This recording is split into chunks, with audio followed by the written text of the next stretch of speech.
Assalamualaikum warahmatullahi wabarakatuh. Perkenalkan Bapak dan teman-teman, kami dari kelompok 5 akan menjelaskan mengenai mesin steam. Dengan anggota kelompok yang pertama, Joanika Intan Cahyandari, yang kedua, Ahmad Furkan, yang ketiga, Reza Ananda Ramadan, yang keempat, Hikmatul Gusti Fadia Zelin, yang kelima adalah Sofia Ulga, yang keenam, Muhammad Alif Apranata. Yang pertama mengenai sejarah mesin steam akan dijelaskan oleh Alif. Terima kasih Fadia. Selanjutnya yaitu adalah sejarah mesin steam. Uap steam dimaksud uap air, yaitu gas ditimbulkan akibat perubahan fase cair menjadi uap dengan cara pendidihan. Untuk melakukan proses pendidihan diperlukan panas yang diperoleh dari sumber panas, misalnya dari pembakaran bahan bakar, tenaga listrik, gas panas sebagai sisa proses kimia, serta tenaga nuklir. Penguapan bisa saja terjadi di sembarang tempat dan waktu pada tekanan normal. Bila di atas permukaan zat cair, tekanan turun di bawah tekanan mutlak. Uap yang terjadi dihasilkan dengan cara demikian tidak mempunyai energi potensial, jadi jika dapat digunakan sebagai sumber energi. Sudah beribu-ribu tahun manusia bersahabat dengan uap air, yaitu semenjak manusia bisa melakukan pekerjaan merebus air. Tetapi hanya baru 2 abad ini mereka menemui bagaimana untuk mempergunakan uap bagi kepentingan mereka. Para insinyur Yunani dan Romawi telah mempunyai pengetahuan yang menarik tentang sifat-sifat uap air dan panas, tetapi tidak mencoba untuk memakai ilmunya tersebut. Iskandariah dengan Whirling Eye Ripley mengembangkan prinsip turbin reaksi dan mesin jet seperti sekarang. Pada tahun 1606, Giovanni Battista Porta merencanakan dua buah laboratorium percobaan yang memperlihatkan tenaga uap dan sistem kondensasi. 2 tahun setelah itu, 1641, Galileo serta saintis besar terkenal dengan teleskopnya, penelum dan percobaan dengan gravitasi, menyatakan bahwa air hanya dapat dipompa dari kedalaman 28 kaki, tetapi dia meninggal di tahun berikutnya. Tahun 1643, Evangelista Torrielli, salah seorang murid Galileo, setelah dia wafat, meneruskan percobaan Galileo.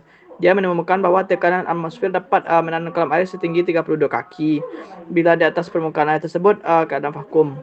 Dia melakukan juga percobaan air raksa. Ternyata tekanan atmosfer dapat menahan 7,6 cm air raksa bila di atas permukaan air tersebut keadaan vakum. Kalau dipakai di kolam air maka dengan 10,336 meter. Tahun 1698, Thomas Savery memperoleh paten dari sebuah mesin uap pompa yang didesain vakum dengan memakai ketat uap dan pesawat kondensor. Boiler menghasilkan uap dialirkan ke kondensor. Air dalam tangki disiram ke dalam kondensor. Terjadi keadaan vakum, air dalam sumur naik mengisi ruang pompa.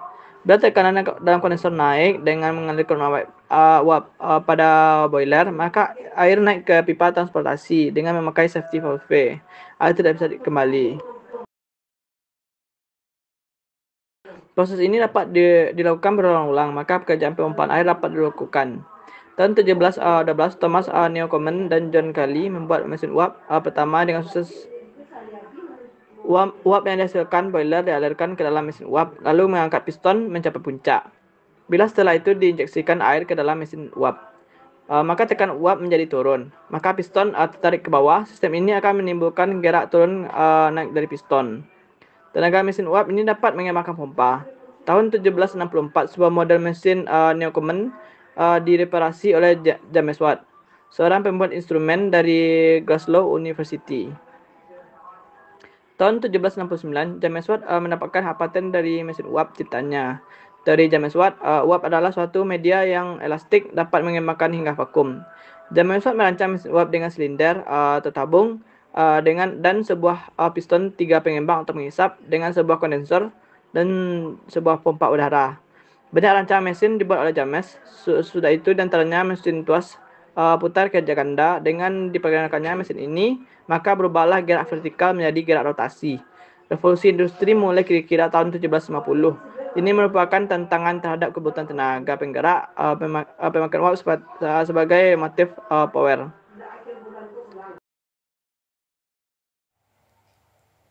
Halo, saya Sofia Olga akan menerangkan mengenai proses termodinamika yang terlibat pada mesin steam. Pada gambar dapat diperhatikan bagaimana proses termodinamika yang terjadi. Dari gambar dapat dilihat dari proses 1 ke 2 itu merupakan proses kompresi adiabatis berlangsung pada pompa. 2 ke 3 itu merupakan proses pemasukan panas pada tekanan konstan yang terjadi pada boiler. 3 ke 4 proses ekspansi adiabatis berlangsung pada turbin uap. 4 ke 1 merupakan proses pengeluaran panas pada tekanan konstan pada kondensor. Fluida kerja berupa air jenuh dari kondensor dikompresi di pompa sampai masuk ke boiler. Dari proses kompresi pada pompa terjadi kenaikan temperatur T1 ke T2. Kemudian di dalam boiler air dipanaskan dari T2 ke T3. Sumber energi panas masuk berasal dari proses pembakaran atau dari energi yang lainnya seperti nuklir, panas matahari, dan lainnya. Uap panas masuk ke turbin dan berekspansi sehingga temperatur dan tekanan turbin turun. Selama proses ekspansi pada turbin terjadi perubahan dari energi fluida menjadi energi mekanik. Pada sudu-sudu menghasilkan putaran poros turbin. Uap yang keluar dari turbin kemudian dikondensasi pada kondensor sehingga sebagian besar uap air menjadi mengembun. Kemudian siklus berulang lagi. Baiklah, selanjutnya yaitu relasi dari besaran-besaran termodinamika pada siklus mesin steam atau mesin uap. Mesin uap termasuk dalam kategori pesawat Kalor, iaitu peralatan yang digunakan untuk mengubah tenaga termis dan bahan bakar menjadi tenaga mekanis melalui proses pembakaran. Cara kerja mesin uap tersebut merupakan terapan dari ilmu termodinamika di mana air dalam wadah biasanya dipanaskan pada tekanan yang tinggi. Karena dipanaskan pada tekanan yang tinggi, maka proses pendidikan air terjadi pada suhu yang tinggi. Suhu berbanding lurus dengan tekanan. Semakin tinggi suhu uap, maka semakin besar tekanan uap. Uap yang bersuhu tinggi atau uap yang bertekanan tinggi tersebut bergerak melewati katup masukan dan memuai terhadap piston. Berikut gambar proses kerja mesin uap berdasarkan penerapan termodinamika. Efisiensi mesin uap. Efisiensi mesin uap didefinisikan sebagai perbandingan kerja yang dilakukan dengan energi yang disuplai ke mesin. Ada 5 jenis efisiensi. Yang pertama, efisiensi mekanik mesin uap. Efisiensi mekanis ini adalah rasio antara brake power atau BP dengan indicated power atau IP. Dinyatakan sebagai dalam persamaan BP dibagi IP. Efisiensi mekanik mesin uap selalu kurang dari 1, karena beberapa kehilangan daya untuk mengatasi gesekan mesin dan indicated power selalu lebih dari 1. Jadi, frictional power atau FP adalah perbedaan antara IP dan BP. Dinyatakan dalam persamaan IP dikurang BP. Yang kedua adalah mesin overall efisiensi overall mesin uap. Efisiensi ini adalah perbandingan kerja yang diperoleh dari poros engkol atau crankshaft dalam waktu tertentu dengan mesin dengan energi yang disuplai oleh bahan bakar selama waktu yang sama. Dinyatakan dalam persamaan BP dikali 60 kali 60 dibagikan dengan MF dikali C atau sama dengan BP dikali 3600 per MF dikali C, di mana MF adalah massa bahan bakar yang dibakar dan C nilai kalor yang di bahan bakar. Kemudian yang ketiga, efisiensi indicated thermal mesin uap. Efisiensi ini adalah rasio antara ekivalen panas dari IP dengan energi dalam uap yang disuplai per menit. Efisiensi ini dinyatakan dalam persamaan IP dikali 60 per MS dikali dengan HA dikurang HFB, di mana MS adalah massa uap yang digunakan, H1 adalah entalpi atau panas total mesin uap yang disuplai pada tekanan masuk P1, dan HFB adalah entalpi atau kalor sensible air umpan pada tekanan balik PB. Yang keempat adalah efisiensi brake thermal mesin uap. Efisiensi ini adalah rasio antara ekuivalen panas BP dengan energi dalam uap yang disuplai per menit. Persamanya dinyatakan sama dengan efisiensi indicated thermal, yaitu BP dikali 60 per MS dikali HA dikurang HFB. Kemudian yang terakhir adalah efisiensi relatif mesin uap. Efisiensi relatif ini adalah rasio antara efisiensi termal terhadap efisiensi Rankine. Ini juga dikenal sebagai rasio efisiensi. Dinyatakan dalam persamaan efisiensi termal per efisiensi Rankine.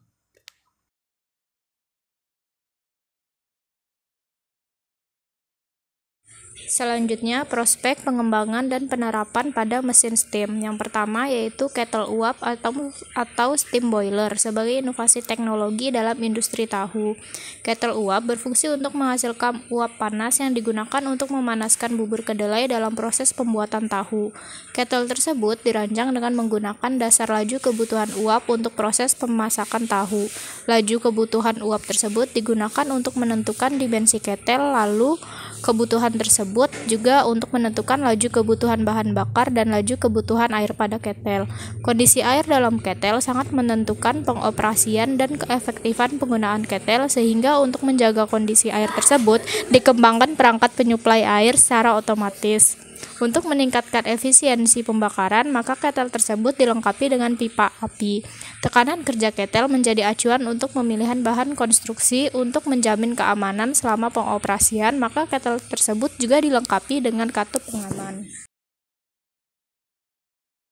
Selanjutnya yang kedua adalah teknologi steam pada mesin cuci. Teknologi uap panas dari air yang digunakan saat mencuci dan inovasi teknologi teknik pencucian dan pemilihan material stainless steel untuk tabung menjadikan mesin cuci ini mampu memberikan rasa aman dan nyaman kepada konsumen dengan hasil pencucian yang higienis dan sehat.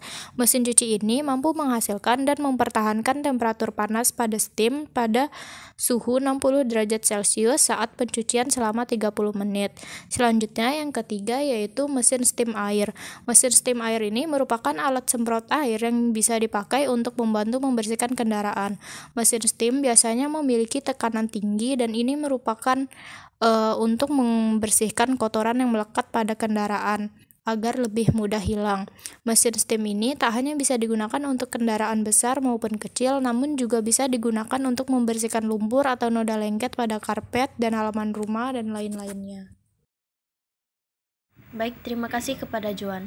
Baiklah Bapak dan teman-teman, hanya itu yang dapat kita sampaikan mengenai mesin steam. Atas kesalahan dan kekurangan mohon dimaafkan. Saya tutup dengan wabillahi taufiq wal hidayah. Assalamualaikum warahmatullahi wabarakatuh.